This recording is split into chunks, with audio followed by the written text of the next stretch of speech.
Chapter 9 की शुरुआत होती है। सीयू किसी से लड़ रहा होता है। ये देखकर बियल शॉक्ड हो जाता है। वो लड़का गुस्से में लग रहा था। सीयू को किसी के साथ इस तरह लड़ता हुआ देख बियल को समझ ही नहीं आता कि उसने क्या देख लिया। चाहे दूसरे वाले सीयू को गलत समझे, लेकिन उसे ऐसा लगता है कि सीयू वैसा नहीं है। बियल शॉक था। तभी वहाँ पर उसके दो दोस्त आ जाते हैं और नाजुन बियल से पूछता है वहाँ क्या हो रहा है, क्या वो लोग लड़ रहे हैं। लेकिन जैसे ही वो सीयू को लड़ता हुआ देखते हैं वो दोनों ही शॉक्ड हो जाते हैं।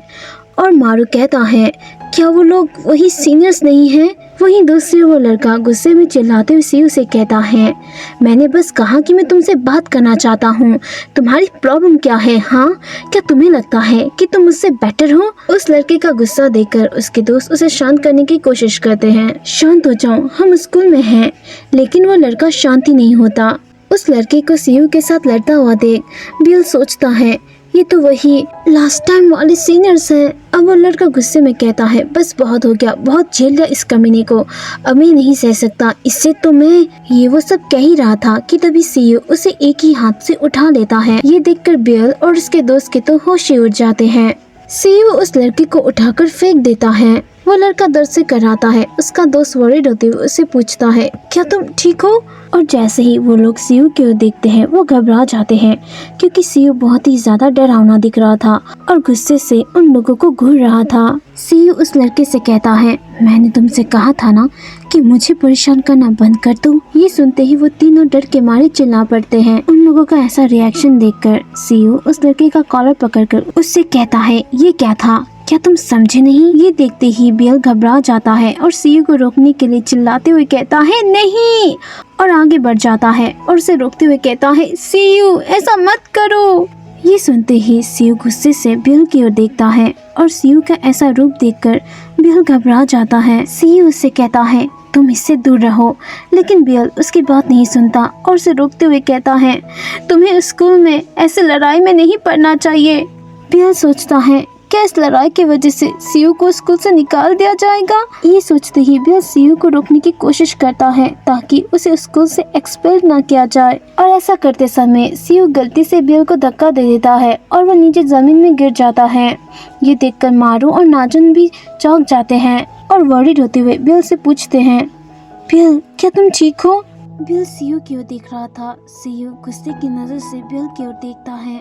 ये देखकर बियल घबरा जाता है। सीयू गुस्सा होते हुए बियल से कहता है अपने काम से काम रखो, समझ गए? और ये कहकर वो वहाँ से चला जाता है। सीयू का ऐसा बिहेवियर देखकर बियल शॉक था और बियल के साथ साथ वो तीनों सीनियर्स भी। इसके बाद तो चीजें और भी ज्यादा बिगड़ जाती हैं। स्कूल के स्टूडेंट सीयू के बारे में बातें करने लगते हैं कि सीयू अपने सीनियर के साथ स्कूल में लड़ा और उसने एक को तो पीट भी दिया। यहाँ तक उसने बियल को भी धक्का देकर नीचे गिरा दिया, जो वहीं उन्हीं सीनियर के साइड में खड़ा हुआ था। और मैंने ये भी सुना है कि सीयू के चेहरे पर खून लगा था। दूसरी तरफ ये सारी बातें नाजुन और मारू बियल को बता रहे होते हैं। ये सुनते ही बियल गुस्से में कहता है ये सब सच नहीं है, आखिर क्यों सब लोग ऐसी झूठी अफवाहें फैला रहे हैं? नाजुन बियल से कहता है अच्छा, वैसे ये सच है कि सीयू ने एक ही हाथ से उस सेकेंड ईयर सीनियर को नीचे गिरा दिया था। मारू भी कहता है यहाँ तक उसने तो तुम्हें भी नीचे गिरा दिया था। बियल कहता है नहीं, उसने नहीं किया था, वो बस एक एक्सीडेंट था। मारू हैरान होते हुए बियल से पूछता है वैसे तुम इतना परेशान क्यों हो रहे हो? तुम भी तो उस इंसिडेंट के एक विक्टिम हो। बियल कहता है क्योंकि तुम बिना किसी वजह के बात को आगे बढ़ा रहे हो। अब बियल सीयू के बारे में सोचता है मैंने देखा था उसकी आंखों में वो शौक लग रहा था।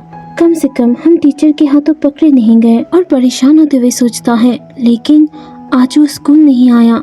और गहरी सांस लेते हुए सोचता है क्या हो अगर उसे स्कूल से निकाल दिया जाए स्कूल ना आने की वजह से। तभी उसका दोस्त उसे आवाज लगाता है। अब वो तीनों एक जगह पर होते हैं। नाजुन हैरान होते बियल से पूछता है वैसे हम इस आर्ट स्टोरेज रूम में क्या कर रहे हैं? बियल परेशान होते हुए कहता है क्योंकि ब्रेक टाइम के समय जियो मुझे ढूंढ रही थी। ये सुनते ही मारू बियल से कहता है लेकिन अफवाह ये है कि तुम दोनों एक साथ हो गए हो। ये सुनते ही बियल शॉक्ड होते हुए कहता है क्या? लेकिन ये सब एक बड़ी मिसअंडरस्टैंडिंग है, मैं इसे कैसे सॉल्व करूं? नाजुन बियल की ओर देखते हुए कहता है सॉल्व? आखिर तुम क्या सॉल्व करना चाहते हो?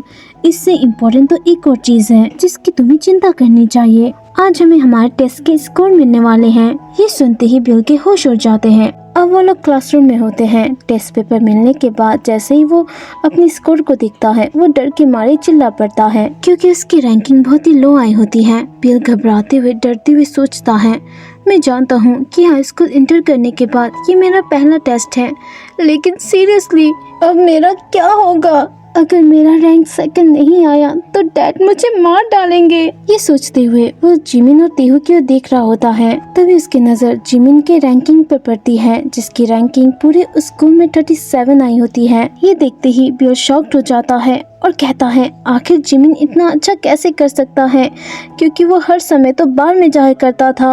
अब बिल की छुट्टी हो जाती है। बिल घबराते हुए घर की ओर जाता है। घर पहुँचते ही दोजिन मुस्कुराकर बिल का स्वागत करता है, लेकिन हेसंग यहाँ पर घबराया हुआ होता है। बिल के तो डर के मारे पसीने छूट रहे होते हैं। दूसरी ओर सीयू एक शांत जगह पर बैठकर स्मोकिंग कर रहा होता है और बिल के बारे में सोचता है। उसके बारे में सोचते ही वो परेशान हो जाता है। और यहीं पर चैप्टर 9 का भी एंड हो जाता है। अगर स्टोरी पसंद आए तो वीडियो को लाइक कीजिए, चैनल को सब्सक्राइब कीजिए इसके नेक्स्ट पार्ट को देखने के लिए। तब तक टाटा, बाय बाय।